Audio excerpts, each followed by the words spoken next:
Hello. Today, just my lecture session is uh, on the application of uncertainty principle, and there will show some uncertainty relations involving canonical pair of variables. Already, just we have done.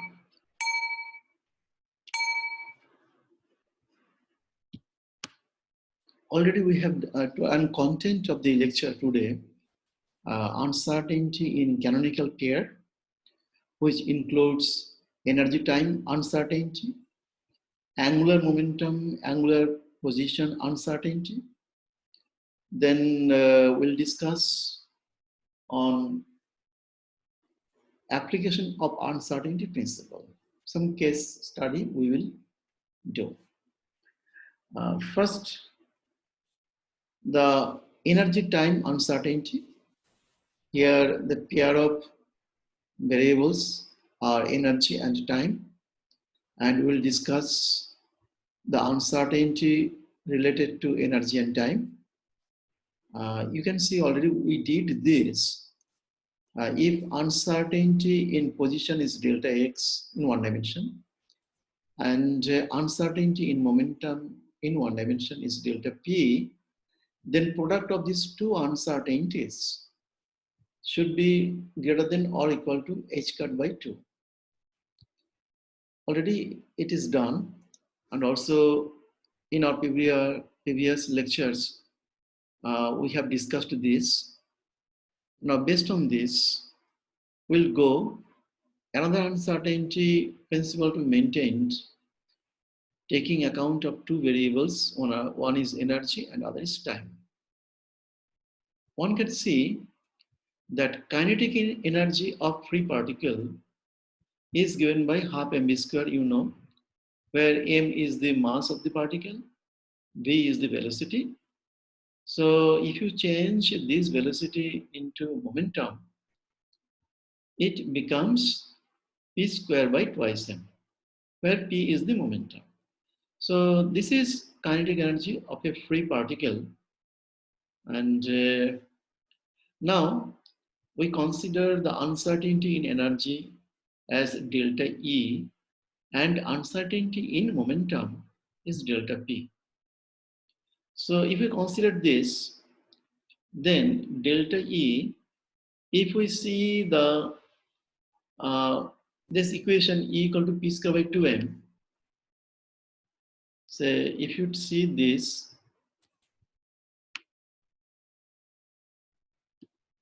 E equal to P square by 2m, and if we do the differentiation of delta E, then it becomes twice P delta P by twice m, right? So now, if we take this delta E,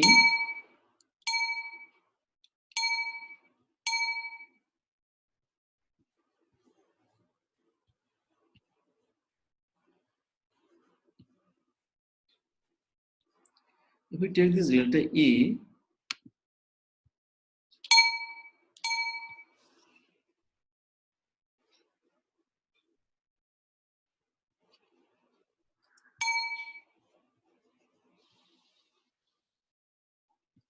finding this.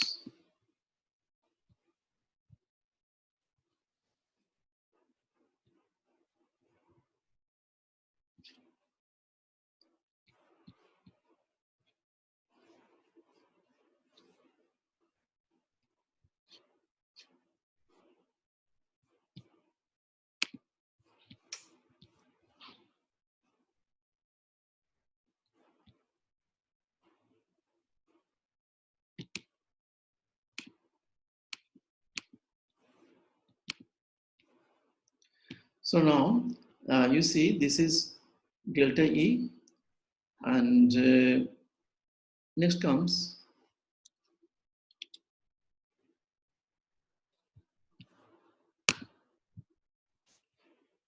So delta equal to P delta P by M, and if you put the value of PMV, cancelling MM, we get ultimately delta E as product of V velocity and delta P.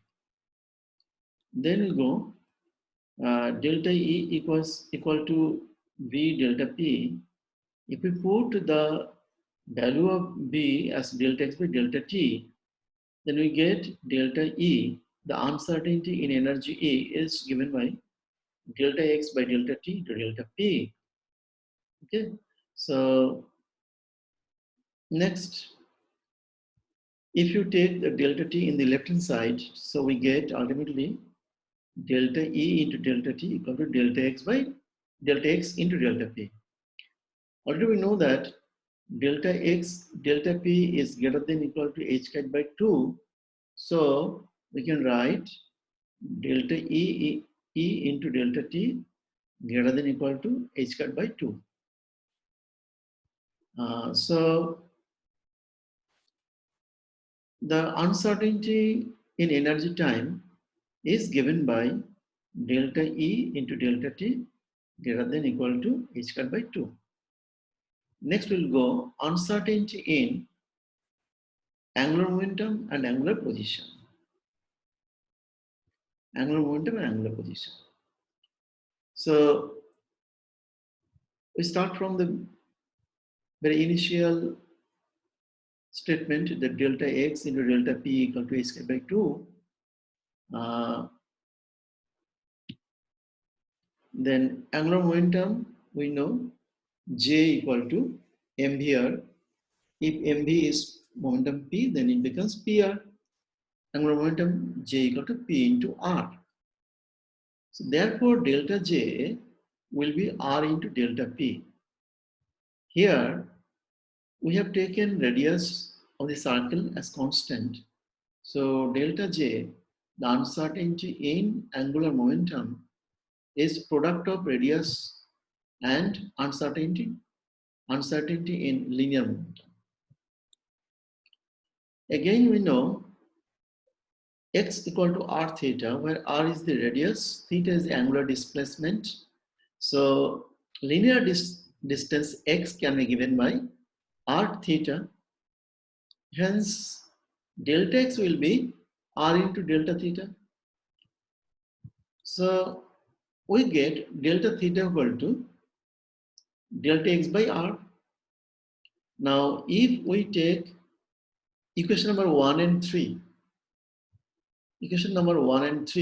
then we get delta j into delta theta equal to right hand side. If you go for multiplication, then it becomes right hand side delta x into delta p. Again, delta x into delta p is greater than or equal to h cut by 2. So delta j into delta theta will be greater than or equal to h cut by 2. So it is another uncertainty relation among angular momentum j and angular position delta theta. So altogether we get three relations. One is delta x into delta p greater than equal to h cut by 2. Then delta e into delta t greater than equal to h cut by 2. Now we get product of delta j and delta theta greater than equal to h cut by 2. So we get two relations. Then we could say that the pair of canonical variables, they maintain the uncertainty principle as a whole. The uncertainty in one variable into uncertainty in another canonical variable, the product of these two uncertainty will be greater than equal to h cut by 2. So these are uncertainty principle with canonical variable, and here we establish three kind of relations. Next we'll go some application of Heisenberg uncertainty principle. Here, The uncertainty principle, let's see in case of large and small body. Here, an example given here, you can see here,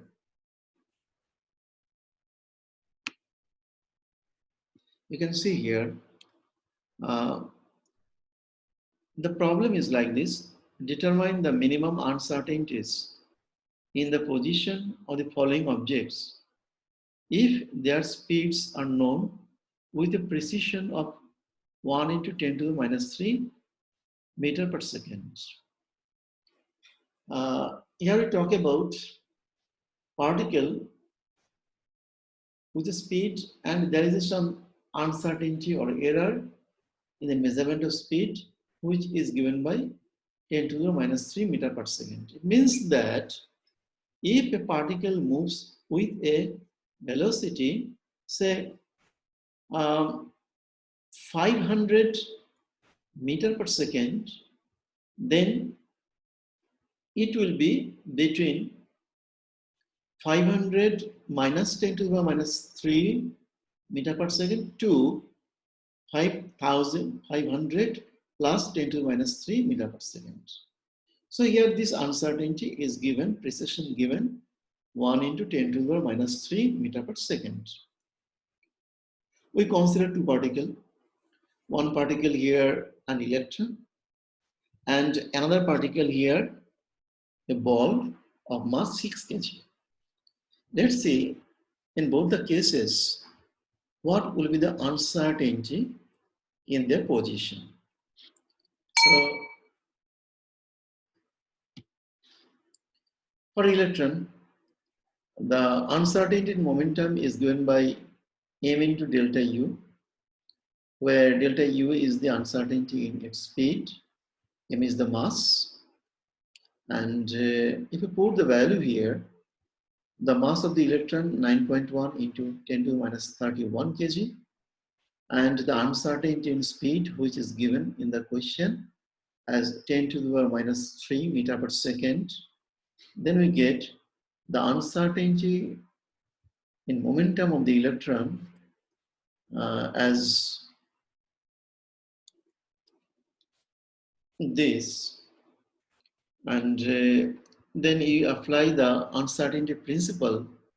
The uncertainty in position of the electron is h cut by 2 delta p.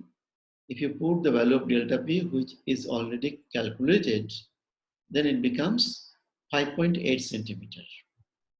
So it means that uncertainty of finding electron in position is 5.8 centimeter as per this problem. Let's see what will happen if we consider the bowling ball of mass 6 kg. So in that case for ball, delta P, if you determine m into delta U, and mass of the ball is given as 6 kg, and uncertainty in speed is given by 10 to the power minus 3 meter per second, then uncertainties in momentum, it comes as 6 into 10 to the minus 3 kg meter per second. This is the uncertainty in momentum for the ball. Now, what will be the uncertainty in position of the ball? Delta x, that is given by h card by 2 delta p. If you put the value of h card and delta p, then the value is coming 8.8 into 10 to the power minus 33 meter.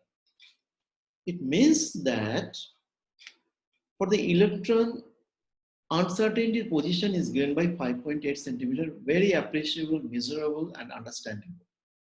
There is no question. But if we see the uncertainty in position for the ball, it gets very less, 8.8 into 10 to the power minus 33 meter. Practically, there is no instrument, there is no observation is possible to measure this uncertainty in position of the order of 10 to the minus 33 meter.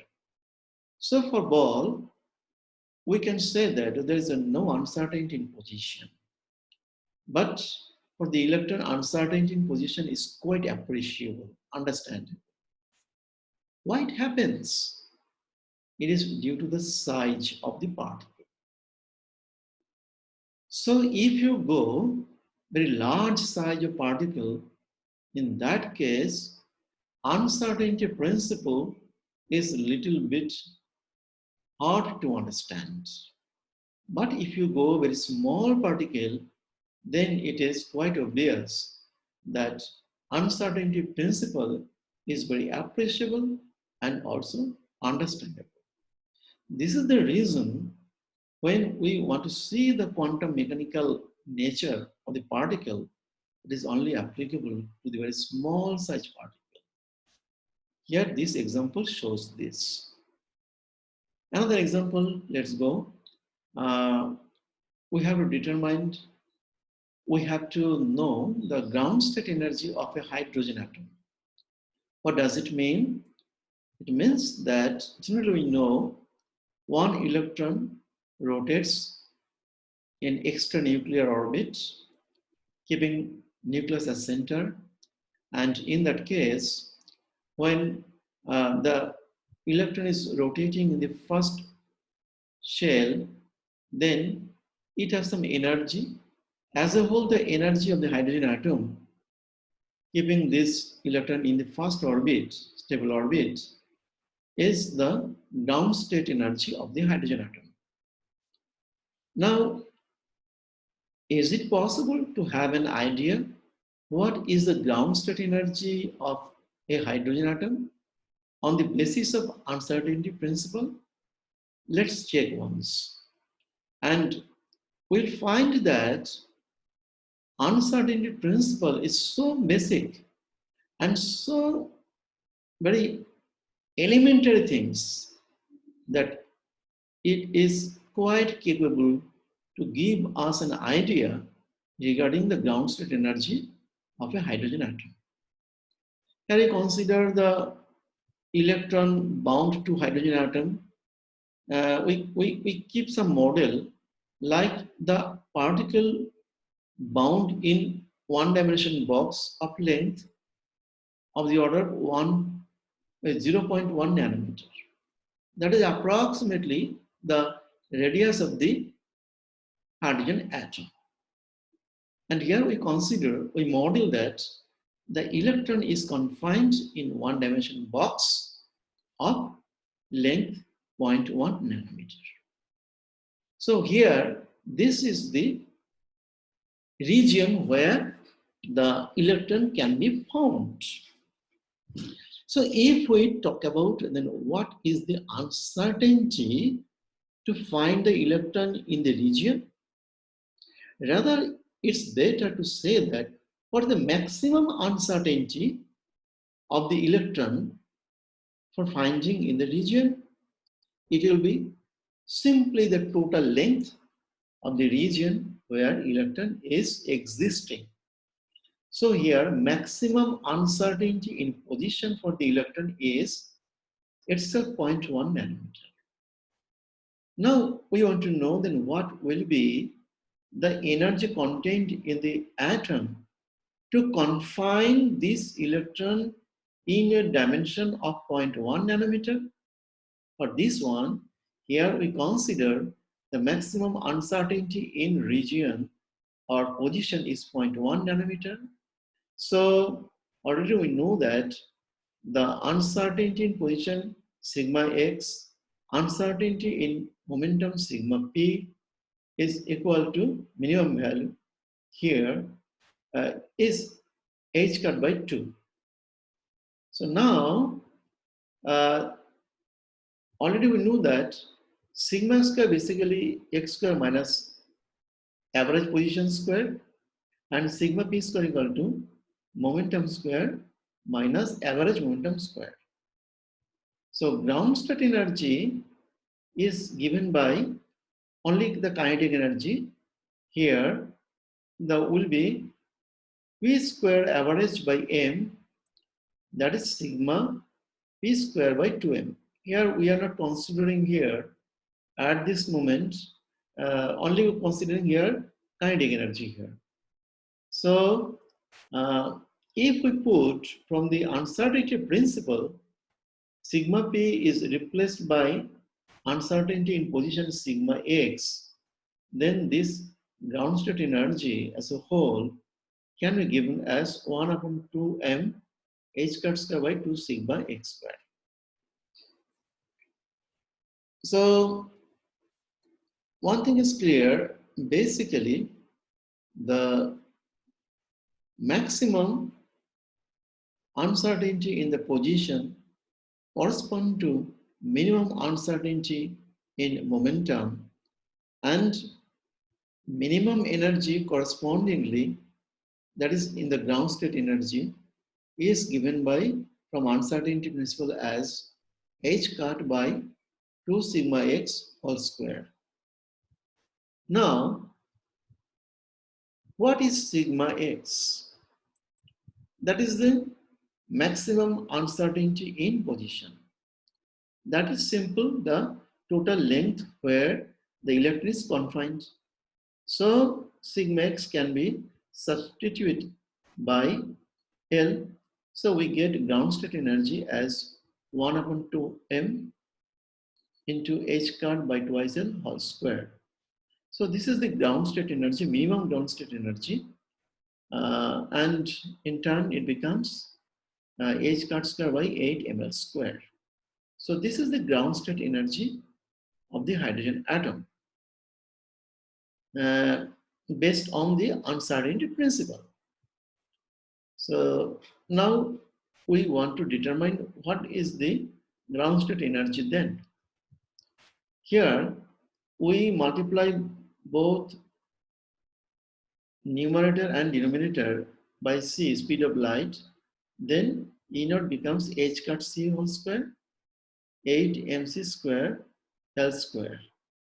If we put the value of different constant, h cut and speed of light, etc., and L we put as 0.1 nanometer, here you can see, if you put all these value here, then the ground state energy is coming out as 0.952 electron volt, or approximately 1 electron volt.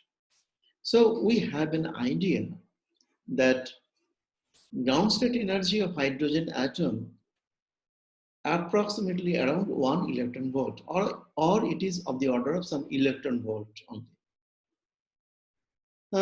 It is very good agreement with the experimental value found. So we see that even one doesn't need to go very complicated part, the quantum mechanical analysis, simply based on Heisenberg uncertainty principle can calculate or have an idea about the ground state energy of hydrogen atom.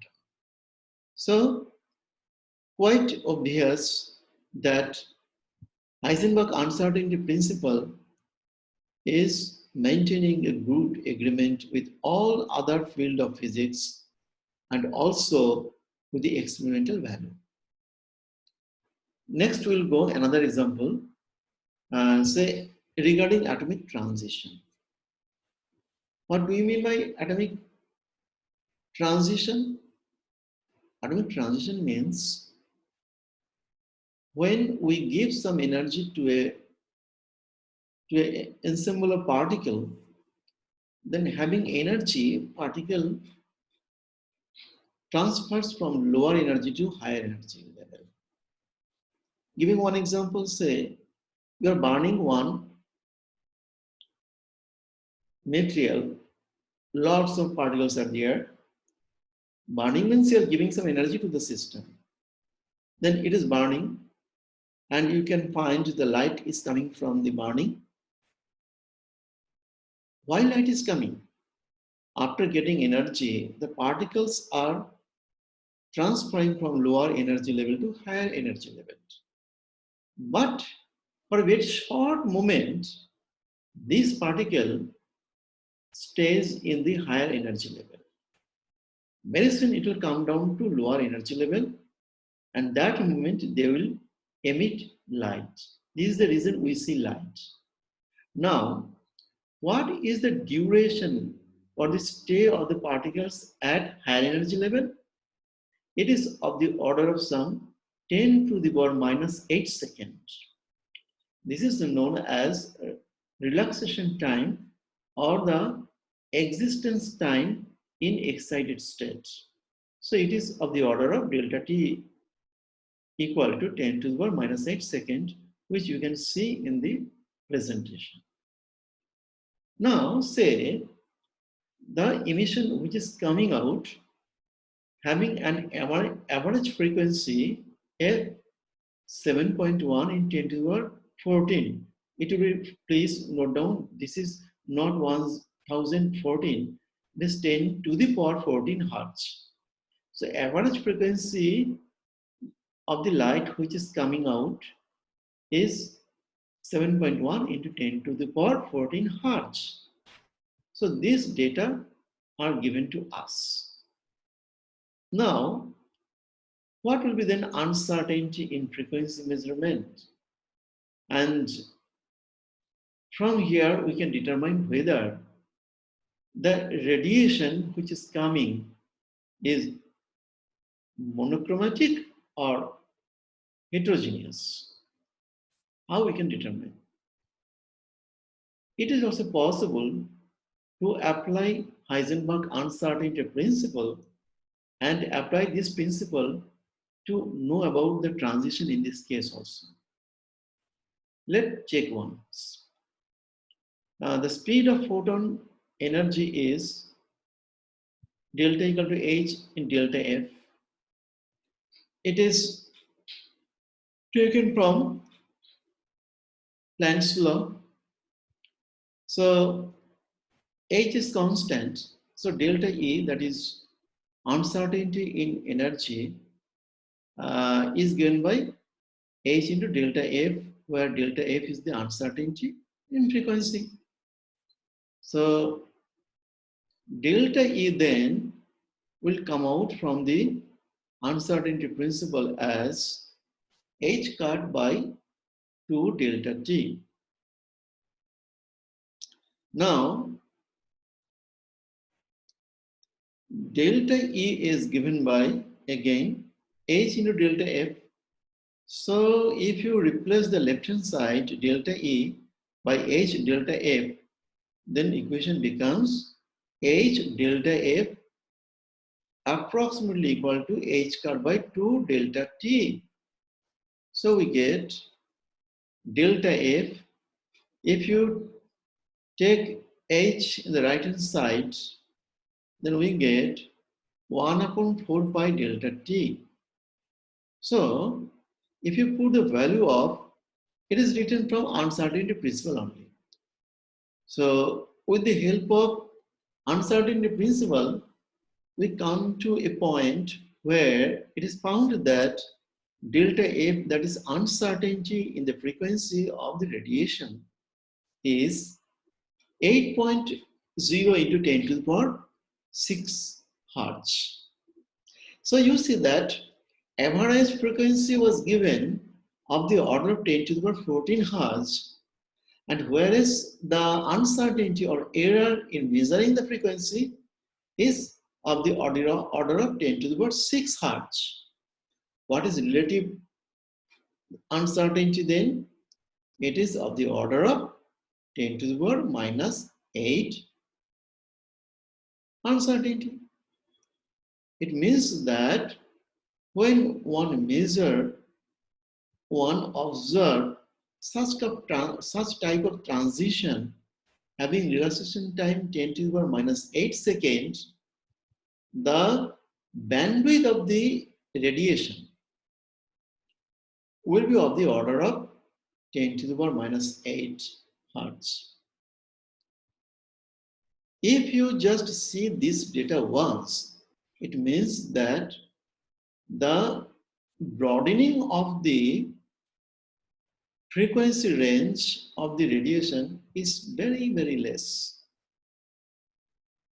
So in that case, one can very logically conclude that this radiation is very monochromatic in nature. Means that the variation of frequency spectrum is very less. So you see that depending on the relaxation time, one can have an idea whether emitted radiation is monochromatic or not. So it is quite obvious that if the relaxation time is more, then the uncertainty is very less. So in that case, the light will be more and more monochromatic. Or the same principle exactly is applied in case of laser generation. Later on you can read this, and there the relaxation time is increased, and this is the reason in case of laser one can find very monochromatic light.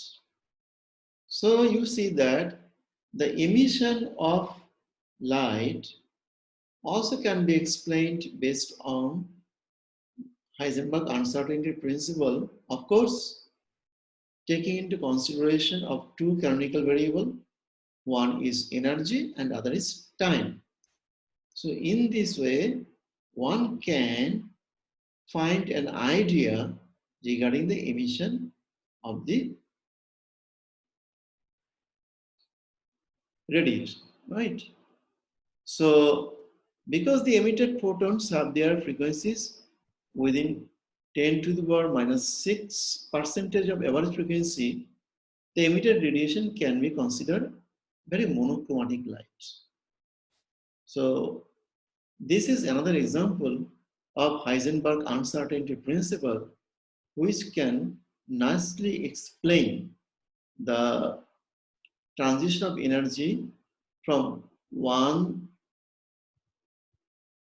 energy state to another energy level, and it can give a good explanation why we get a very monochromatic light when relaxation time is very less.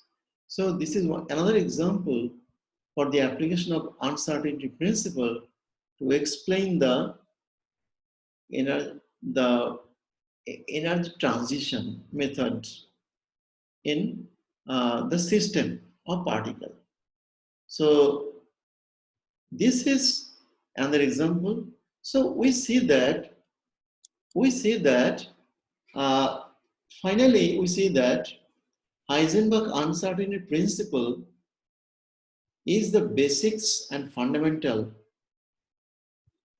where one can start the quantum mechanical concept. And Heisenberg uncertainty principle